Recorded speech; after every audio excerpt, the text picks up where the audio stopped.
다 함께 기도하심으로 6월 15일 월요일 매일 예배 시작하겠습니다. 함께 기도합니다. 사랑과 은혜가 풍성하신 하나님, 오늘도 매일 예배 자리에 나오게 하시니 감사합니다. 우리의 마음이 우리 세상 가운데 흔들리지 않게 하시고, 날마다 우리가 예배를 통하여서 하나님의 말씀의 은혜를 경험하는 귀한 복된 성도들 될 수 있도록 하나님 함께 해주시옵소서. 우리의 작은 일상 가운데서도 정말 우리가 하나님을 기억하며 하나님께서 우리에게 베풀어 주신 은혜에 감사하며 살아가게 하시고, 또한 불평보다 믿음의 고백에 정말 감사가 넘치는 삶이 될 수 있도록 하나님 함께 해주시옵소서. 오늘도 하나님의 인도하심을 따라 살아가게 하시고, 우리의 걸음걸음이 하나님이 원하시는 복되고 선한 길이 되어서 하나님의 영광을 나타내고 하나님의 은혜를, 아버지 예수님의 향기를 나타낼 수 있는 귀한 모든 성도들 될 수 있도록 하나님 복 내려 주시옵소서. 특별히 몸이 아프고 또 상한 심령 가운데 있는 성도들 있습니까? 하나님께서 찾아가 주시고 치유하시고 회복케 하시는 놀라운 은혜가 경험케 허락하여 주시옵소서. 오늘도 모든 예배 가운데 하나님 함께 하시고 영광 받으시길 간절히 바라옵고, 이 모든 말씀 예수님의 이름으로 기도하옵나이다. 아멘. 찬송가 149장 함께 하시겠습니다.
오늘 함께 볼 말씀은 고린도전서 15장 말씀입니다.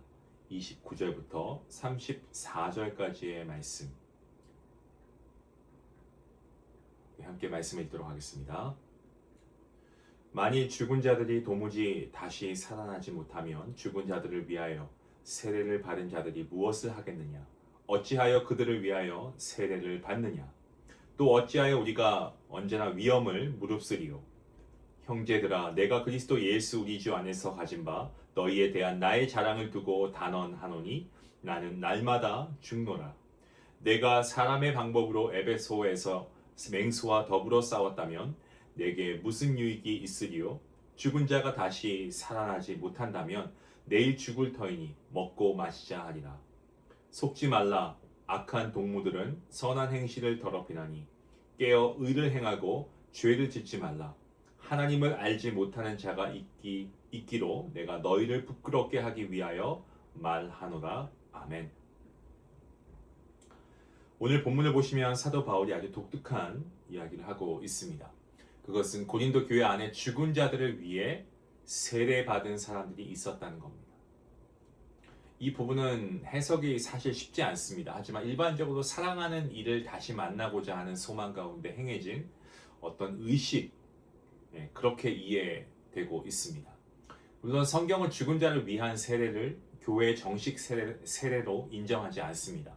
바울 역시 그것을 긍정화하고 있는 것은 아닙니다. 오히려 바울은 부활이 없다고 주장하는 사람들이 죽은 자를 위해 세례를 받는 행동을 하는 것은 모순되지 않냐라고 반문하고 있는 거죠.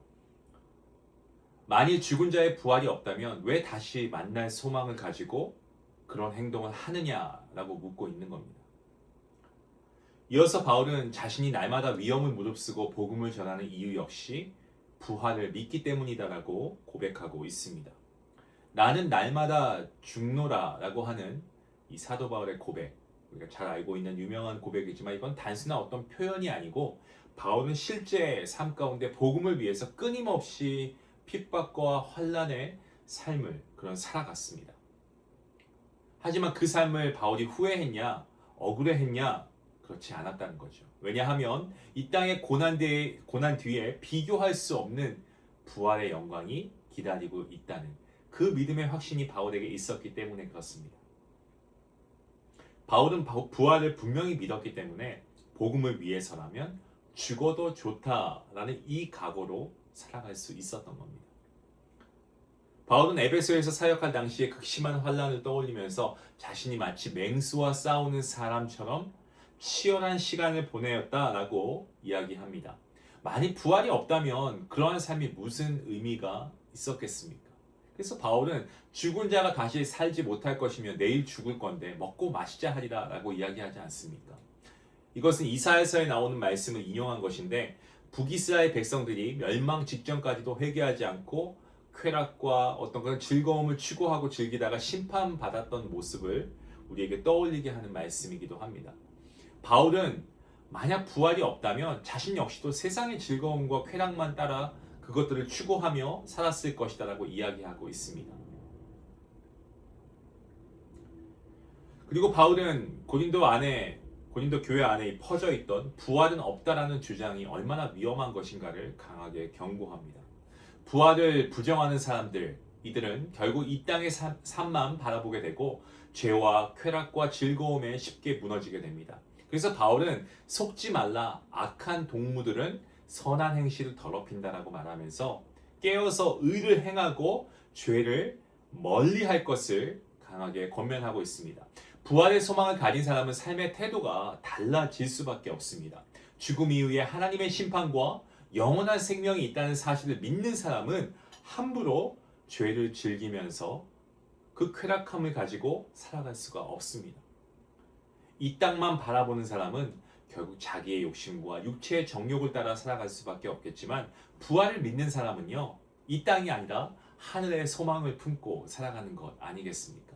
그래서 세상의 유혹 앞에서도 흔들리지 않고 의의 길을 선택하며 살아갈 수 있는 것입니다. 부활의 소망은 단순한 교리가 아닙니다. 그것은 우리의 삶 전체를 바꾸는 능력인 줄로 믿으시길 바랍니다. 부활을 믿는 사람은 더 이상 죽음을 두려워하지 않고 이 세상만을 위해 살지 않습니다.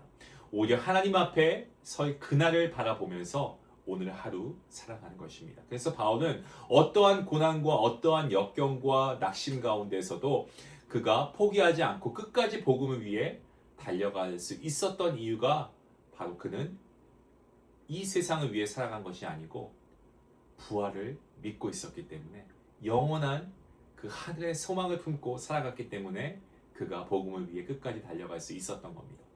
사랑하는 성도 여러분, 우리의 믿음 생활 가운데, 우리의 삶 가운데도 정말 부활의 소망이 있었으면 좋겠습니다. 여러분, 부활의 소망을 붙들고 갈 수 있기를 주님의 이름으로 축원합니다. 이 땅의 잠깐의 즐거움과 쾌락, 헛된 욕심을 위해 살아가는 인생이 아니고 영원한 하나님 나라를 바라보며 살아가는 성도들 될 수 있기를 바랍니다. 부활이 있기에 우리는 죄를 멀리하고 거룩함을 선택할 수 있고요. 부활이 있기에 어떤 어려움 속에서도 다시 일어설 힘을 얻을 수 있습니다. 그러므로 오늘도 우리의 시선은 땅이 아니고 바로 하늘 아버지의 집, 하늘을 두고 살아갈 수 있기 원합니다.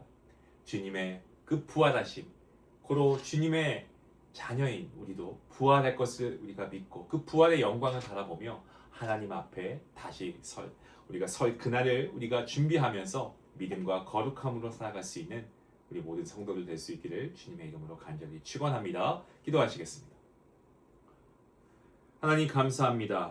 부활하신 주님, 우리에게 영원한 생명의 소망을 주시니 감사합니다. 때로는 이 땅의 것이 마치 우리가 영원히 가지고 살아갈 것인 마냥 착각하면서 이 세상의 즐거움과 쾌락을 쫓아 살아갈 때가 있음을 봅니다. 하나님, 정말 바울처럼 부활의 영광을 바라보게 하시고 오늘의 고난과 유혹을 믿음으로 이겨내게 허락하여 주시옵소서. 날마다 의를 향하며 거룩함으로 살아가게 하시고 성결한 주의 거룩한 백성들 되게 허락하여 주시옵소서. 우리의 시선이 하나님 나라를 향하게 하시고 어떠한 상황 가운데서도 주님의 부활을 우리가 분명히 믿기에 우리 또한 부활의 소망으로 담대히 우리가 믿음의 길을 걸어갈 수 있도록 성령 하나님 우리를 붙잡아 주시옵소서. 감사하며 예수님의 이름으로 기도하옵나이다. 아멘. 나는 영원한 하나님 나라를 바라보고 살아가는가? 여러분 한번 질문해 보시고 우리가 세상에 살아가는 동안에 많은 유혹이 있죠. 순간의 유혹보다 우리가 하나님 앞에 부끄럽지 않은 그러한 믿음의 삶을 살아갔으면 좋겠습니다. 부활의 소망을 가지고 담대히 살아갈 수 있기 원합니다. 말씀을 생각하시면서 함께 기도하시겠습니다.